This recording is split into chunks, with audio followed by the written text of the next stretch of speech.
بسم الله الرحمن الرحيم. الحمد لله نحمده ونستعينه ونستغفره ونعوذ بالله من شرور أنفسنا ومن سيئات أعمالنا. من يهده الله فلا مضل له ومن يضلل فلا هادي له. وأشهد أن لا إله إلا الله وحده لا شريك له وأشهد أن محمدا عبده ورسوله. إن أصدق الحديث كتاب الله وأحسن الهدى هدى محمد صلى الله عليه وسلم. وشر الأمور محدثاتها وكل محدثات بدعة وكل بدعة ضلالة وكل ضلالة في النار. تو تمام ناظرین اور سامعین کا خیر مقدم. آج کا ہمارا ٹاپک ہے توحید اسماء و صفات و فتنہ جہمیہ، سلف کا متفق کا موقف مکمل حوالے کے ساتھ.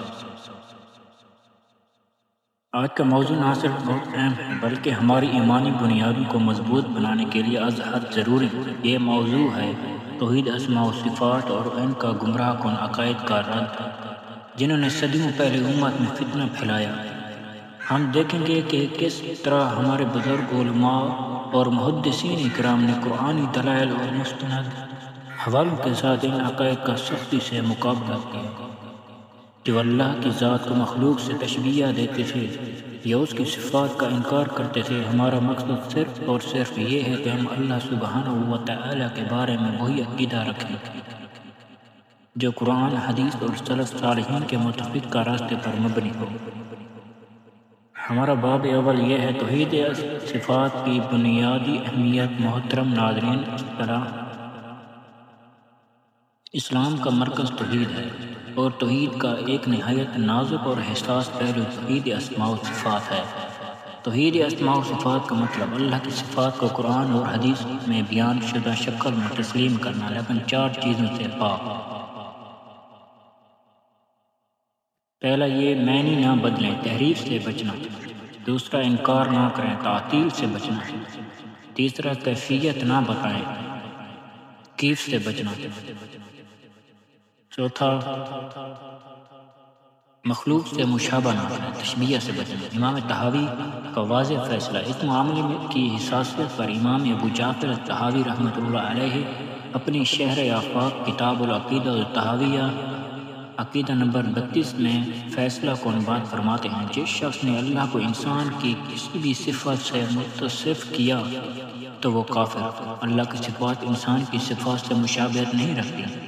امام ابن ابی العز حنفی نے شرح العقیدہ الطحاویہ میں اس کی وضاحت کرتے ہوئے فرمایا کہ اللہ کا علم اور اللہ کی قوت مخلوق کے علم اور قوت جیسی نہیں ہے، جیسے کہ اللہ تعالیٰ نے خود سورۃ الروم آیت 54 میں فرمایا: اللہ ہی ہے جس نے تمہیں کمزوری کی حالت میں پیدا کیا، پھر توانائی دی، پھر کمزوری اور بڑھاپا دیا. جو چاہتا ہے پیدا کرتا ہے، وہ سب سے واقف اور سب پر قادر ہے.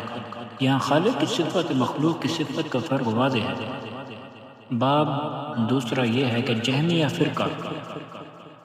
فرقہ پیدائش اور فتنے کی مکمل داستان. فتنہ جہمیہ صفات باری تعالیٰ میں گمراہی پھیلانے والا ایک بڑا فتنہ تھا جس کی نسبت جہم بن صفوان کی طرف کی جاتی ہے، مگر اس کا اصل بانی جعد بن درہم تھا. جعد بن درہم کا اصل گمراہ کن عقیدہ یہ تھا کہ پہلا، اللہ نے حضرت ابراہیم کو اپنا خلیل نہیں بنایا.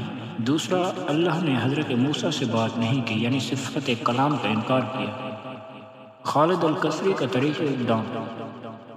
امام ابو الفدا ابن کثیر رحمۃ اللہ اپنی کتاب البدایہ و نہایہ جلد 10 صفحہ 29 میں اس واقعے کی تفصیل دیتے ہیں، جسے امام بخاری نے بھی کتاب خلق الافعال العباد میں اور ابن ابی حاتم نے کتاب السنہ میں روایت کیا ہے. خالد بن عبداللہ القصری نے عید الاضحیٰ کے روز بصرہ میں لوگوں سے خطاب کیا اور کہا: اے لوگوں، قربانیاں کرو، اللہ تمہاری قربانی کو قبول کرے گا. میں جعد بن درہم کو ذبح کروں گا. پھر فرمایا: جعد بن درہم جو اللہ کی صفات کے بارے میں بیان کرتا ہے، اللہ اس سے بہت بلند ہے. پھر خالد بن عبداللہ القصری نے اتر کر اسے ممبر کے نیچے ذبح کر دیا. گمراہی کا یہودی شجرہ۔ امام ابن کثیر اور دیگر محدثین نے اس گمراہ عقیدے کی سند کو کھولا ہے۔ جہمیہ کا مرکزی عقیدہ اللہ کا ہر جگہ اپنی ذات سے ہونا۔ ایک یہودی سازش کے تحت امت میں داخل ہوا۔ جہم بن صفوان نے یہ عقیدہ جاد بن درہم سے سیکھا۔ جاد نے یہ عقیدہ آبان بن سمعان سے لیا۔ آبان نے اسے طالوت سے حاصل کیا اور طالوت نے اسے اپنے ماموں لبید بن عاصم یہودی سے لیا۔ یہ وہی لبید بن عاصم یہودی ہے جس نے رسول اکرم صلی اللہ علیہ وآلہ وسلم پر جادو کیا تھا۔ اس طرح جہمیہ کا عقیدہ سیدھا یہودیوں سے جا کر ملتا ہے۔ باب دوسرا، جہمیہ کے بنیادی گمراہ کن عقائد۔ جہمیہ نے توحید صفات کے خلاف دو بڑے گمراہ کن عقائد اپنائے۔ پہلا، صفات باری تعالیٰ کا مکمل انکار تعطیل۔ ان کا ماننا تھا کہ اللہ کی تمام صفات ذاتیہ، علم، قدرت، کلام، سیکھنا، سننا اللہ کی ذات کا حصہ نہیں بلکہ یہ اللہ کی مخلوق ہیں۔ دوسرا، اللہ کا ہر جگہ اپنی ذات سے موجود ہونا حلول۔ یہ نظریہ اختیار کر کے انہوں نے اللہ کے عرش پر استوا اور اللہ کی بلندی علو کا انکار کر دیا۔ اہل سنت کا رد۔ امام احمد بن حنبل نے اس کے رد میں اپنی مشہور کتاب الرد علی الجہمیہ لکھی۔ امام بخاری نے بھی خلق افعال العباد میں ان کا رد کیا۔ باب چہارم، گمراہ کن آیت کی تفسیر اور سلف کا رد۔